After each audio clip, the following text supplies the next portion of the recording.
Hello everyone, Gramsy here, and welcome back to another THICC Thursday, the best source for your weekly VR news, just juicy facts and stories presented in an easily digestible way for your virtual reality needs. This week we have a follow-up to last week's story about Quest 2's suddenly getting bricked, going over a brain-computer interface startup, and two new unlikely partnerships in the VR space. All that and much more on THICC Thursdays. We have a lot of ground to cover, so let's just get started.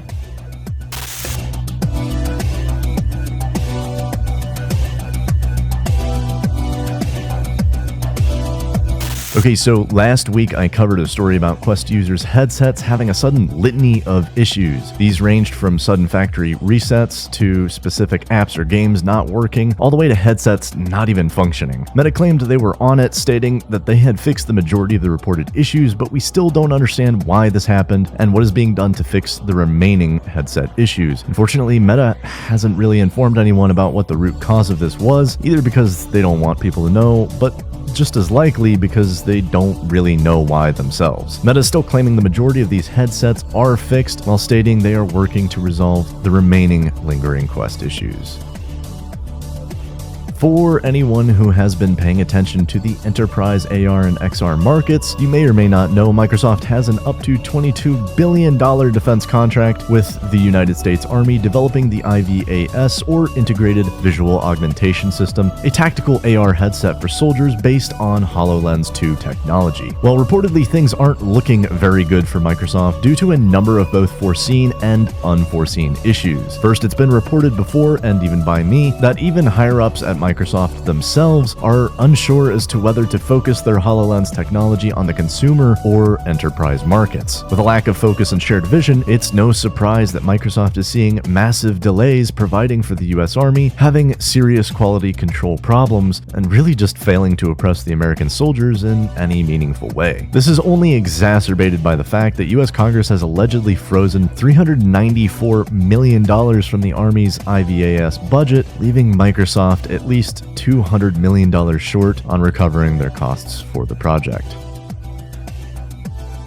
With GDC in full swing this year in San Francisco, there has been a lot going on, needless to say. Lots of roundtable discussions, plenty of industry-changing announcements, and so much more in the general area of video game development. One of these more notable is Square Enix's announcement that they are partnering with Qualcomm, creators of the Snapdragon XR2, the infamous chip found both inside the Quest 2 and Pico Neo headsets. Square Enix went on the record stating, quote, "Square Enix has always been committed to the state-of-the-art game technology to push storytelling boundaries, delivering unforgettable experiences for our fans. We have been investing in XR and look forward to building on Snapdragon spaces. In particular, we think the time is right with XR to innovate on games of a classic genre we are especially known for, and look forward to sharing them with the world to further our mission and to help spread happiness across the globe." Now, some are speculating that this will be a Final Fantasy VR game. It kind of sounds that way based on what they said here, but only time will tell. In the same vein of monumental VR partnerships, Statuspro, a sports technology company, released an ominous trailer on their Twitter announcing a partnership with the NFL. As it turns out, an officially licensed NFL VR game is in the works, with the idea of bringing professional football to MetaQuest and PSVR devices. It seems like this is an attempt to bring the most authentic NFL viewing experience possible, while also giving viewers a chance to sort of connect with their favorite players. The timing seems impeccable, too. With PlayStation and Meta most likely dropping new headsets within the next year, I don't think it's that much of a stretch to say that we could see it on the next-gen headsets. As of right now, however, there is still no official release date. And now it's time for a THICC Snack.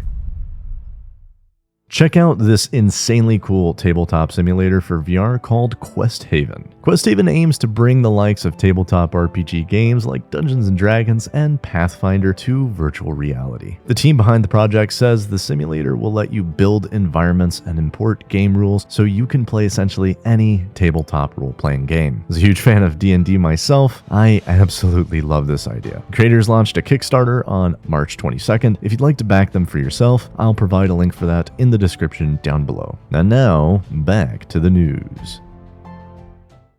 So there's an alarming trend in VR right now, and it's all focused around one thing. You guessed it, the metaverse. And all I have to say to all of these companies is, stop it.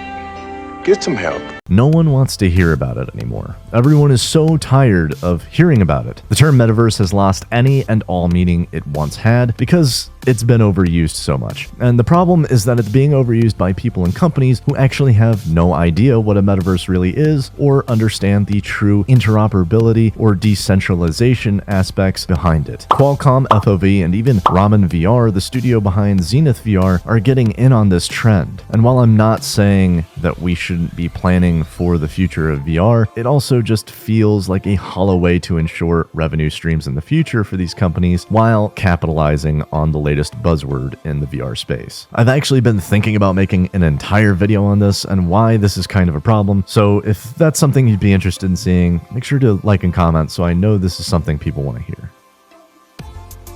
Meta seems like it has absolutely been on the metaphorical warpath for a while now. Selling Quest units at premiums, selling refurbished Quest units at premiums, dumping countless untold millions into their metaverse, and now trying to flesh out their metaverse platform, Horizon Worlds, in an attempt to draw in as many creators and VR Imagineers as possible. Meta is offering cash rewards and training through its Oculus Start and Launchpad programs to creators building in VR in Horizon Worlds. They're offering up to $500,000 in funding and cash prizes to program developers creating, quote, unique, innovative, and engaging worlds in Horizon Worlds. While I think this is definitely a fantastic opportunity for any developers, creators, or world builders out there to make some extra money doing what they love, there's no denying this very much seems in line with Meta's spending lately. They are full steam ahead on both their metaverse and Project Cambria, and this seems like exactly what they should be doing to get more users ready for those to drop.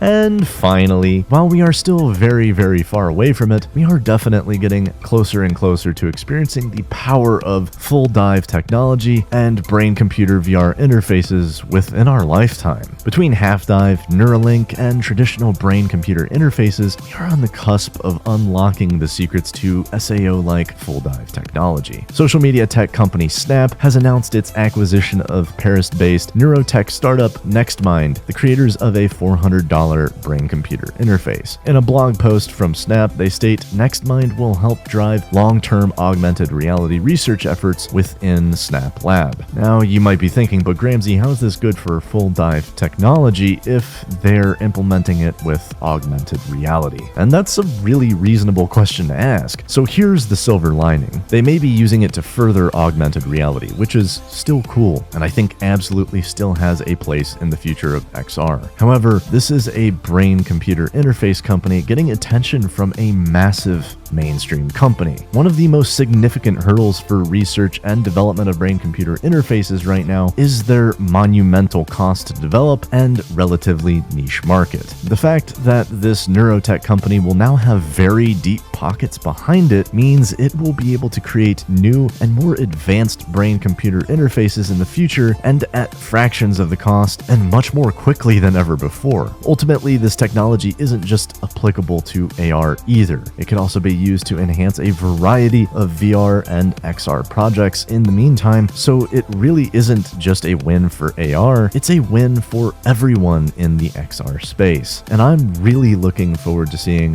where this will go in a few years. I don't know. Let me know what you guys think about this in the comment section down below. Do you think we will see full dive technology within our lifetimes?